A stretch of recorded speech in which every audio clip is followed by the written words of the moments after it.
Hello दोस्तों, स्वागत है आज की एक नई वीडियो में। दोस्तों, यदि आप कक्षा 10 में हैं और अभी तक आपने विज्ञान सब्जेक्ट में कुछ भी नहीं पढ़ा है तो आज की ये वीडियो आपके लिए है। दोस्तों, आज की इस वीडियो में आपको 100 इम्पोर्टेंट क्वेश्चन बताने वाला हूं, जिन्हें आप आने वाले 3 महीनों में पढ़ लेंगे तो आपका कल्याण हो जाएगा और आप अच्छे अंक पाएंगे, यकीन मानिए दोस्तों। तो सबसे पहले इन 100 क्वेश्चंस को आपको 3 महीने में कैसे तैयार करना है, ठीक है। पर डे आपको 4 क्वेश्चन तैयार करने हैं, ठीक है। पर डे अगर आप 4 क्वेश्चन तैयार करते हो तब आप 1-2 महीने में पूरे क्वेश्चन तैयार कर लोगे, प्लस साथ में आप उसको रिपीट भी कर पाओगे, ठीक है।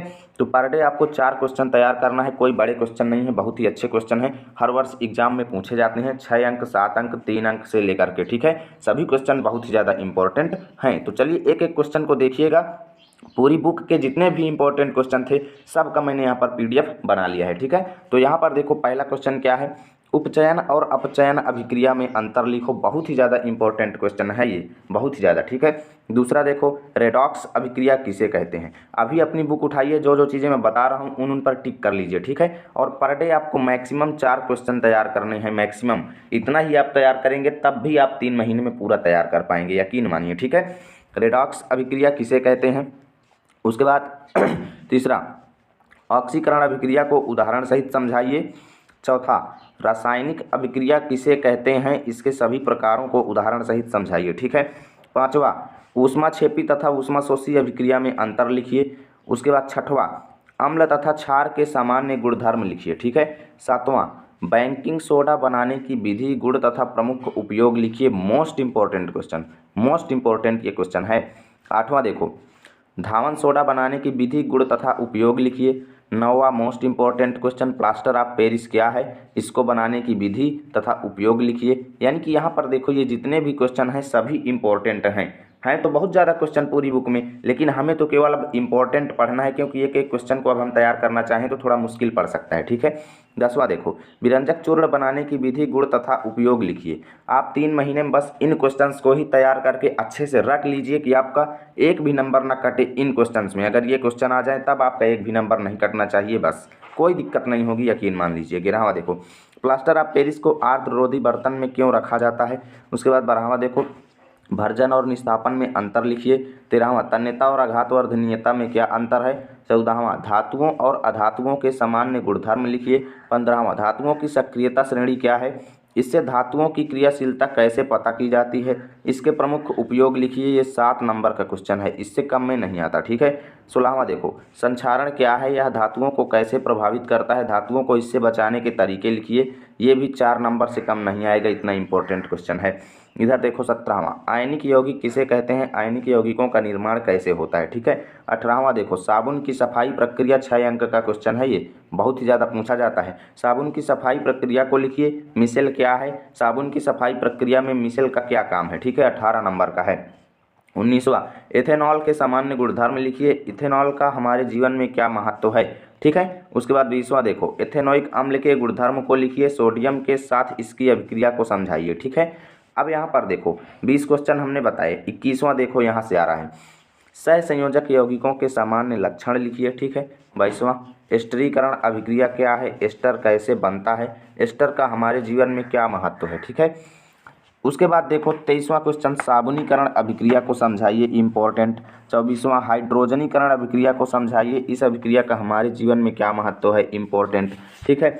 25वां, एस्टर के सामान्य एस्टर के गुणधर्मों को लिखिए, ठीक है। 26वां, न्यूलैंड्स का अष्टक नियम क्या है, इस नियम के अनुसार तत्वों को कैसे व्यवस्थित किया जाता है, ठीक है। उसके बाद देखो 27वां, मेंडलीव की आवर्त सारणी की कमियों को लिखिए। इनकी सारणी में कितने आवर्त और कितने समूह हैं, इस सारणी को मान्यता क्यों नहीं दी गई, ठीक है। 28वां देखो, आधुनिक आवर्त सारणी में तत्वों को व्यवस्थित करने का तरीका लिखिए। आधुनिक आवर्त सारणी की प्रमुख विशेषताएं लिखिए, ठीक है। 28 अंक का ये है, 28 नंबर क्वेश्चन है, ठीक है। उसके बाद देखो 29वां, आधुनिक आवर्त नियम क्या है, 2 अंक का ये क्वेश्चन है, ठीक है, अति लघु में पूछा जाता है। 30वां देखो, तत्वों को व्यवस्थित करने की आवश्यकता क्या है, ये कभी पूछेगा तो 2 नंबर का पूछ लेगा, फिर भी इंपॉर्टेंट क्वेश्चन है। 31वां देखो, मनुष्य के हृदय की क्रियाविधि को समझाइए। मानव हृदय की आंतरिक और बाह्य संरचना का सचित्र वर्णन कीजिए, ये 6 नंबर का क्वेश्चन आपसे पूछा जाएगा दीर्घ उत्तरीय में, ठीक है। 32वां देखो, पोषण क्या है जीवों के जीवन में, इसका क्या महत्व है, ठीक है, पोषण मोस्ट इंपॉर्टेंट क्वेश्चन है। उसके बाद देखो 33वां, मनुष्य के पाचन की प्रक्रिया को समझाइए, 6 अंक का क्वेश्चन है। 34वां देखो, मनुष्य में उत्सर्जन की प्रक्रिया को समझाइए, नेफ्रॉन की संरचना को समझाइए, 6 अंक में ही आएगा, ये भी आएगा। तो ठीक है। उसके बाद देखो 35वां, अमीबा अपना पोषण कैसे प्राप्त करता है, 3 अंक का लघु उत्तरीय है। ठीक है। 36वां देखो, लैंगिक जनन एवं अलैंगिक जनन में प्रमुख अंतर लिखिए, इंपॉर्टेंट क्वेश्चन।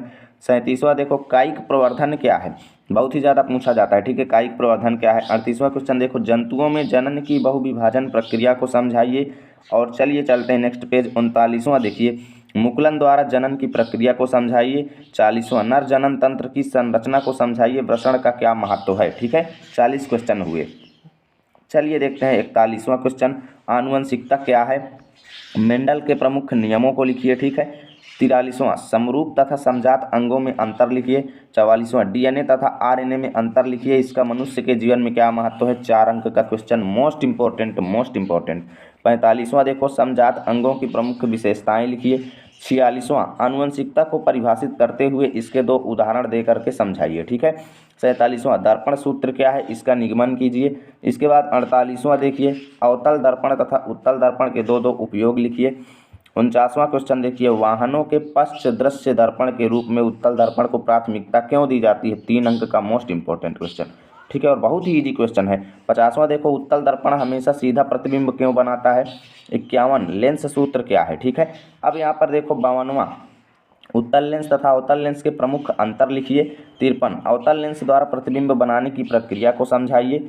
54वां क्वेश्चन देखिए, लेंस की क्षमता कैसे ज्ञात की जाती है, इसका मात्रक क्या है, लेंस की क्षमता का हमारे जीवन में क्या महत्व है। ठीक है, ये बताना है आपको। 55 क्वेश्चन देखिए, परावर्तन के नियमों को लिखिए। ठीक है।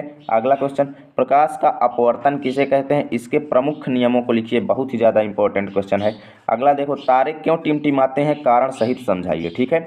अब यहाँ पे देखो, मानव नेत्र की संरचना तथा क्रियाविधि को लिखिए, 6 अंक का ये क्वेश्चन आएगा या फिर 4 अंक का, इससे कम का नहीं। निकट दृष्टि दोष क्या है, इसको कैसे दूर किया जा सकता है।